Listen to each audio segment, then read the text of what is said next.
તો અહીંયા જે શ્યામ ભોગના ચક્કી આટાના જે ઘઉંના લોટના પેકિંગ આવેલા છે એ આપણે ઘરે છપવેલા છે. જો પાછળની બાજુ આવી રીતના છે ને 5 કિલાના છે. આ આવી રીતના છપવેલા છે ને આપણી આગળ હવે મશીન છે છાપણીનું, એની અંદર આપણે છાપીશું. આવી રીતના આપણે છાપી લેવાનું છે.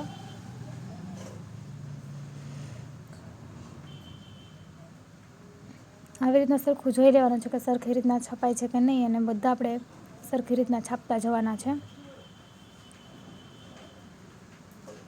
અને એની અંદર 200 ગ્રામના જે 200 રૂપિયાનું પેકેટ આવે છે.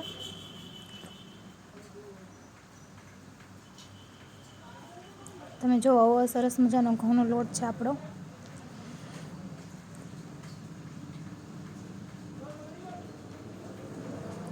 અહીંયા આપણે બધા પેકિંગ ભરી અને લાઈનમાં ગોઠવી દીધા છે. હવે આપણે સિલાઈ કરી લેવાની છે.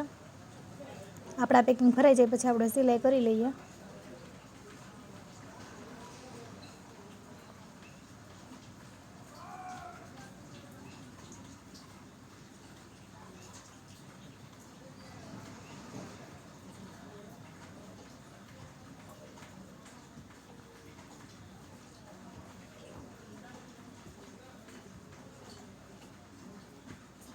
તો જો અહીંયા આપણા ઘઉંના લોટના પેકિંગ થઈ ગયા છે તૈયાર. હવે આપણે સિલાઈ કરવાનું મશીન છે, એમાં સિલાઈ કરી લેવાની છે.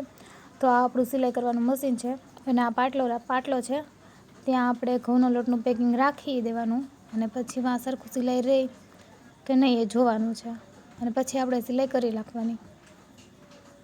જો આ રીતનું કંઈક મશીન છે આપણું.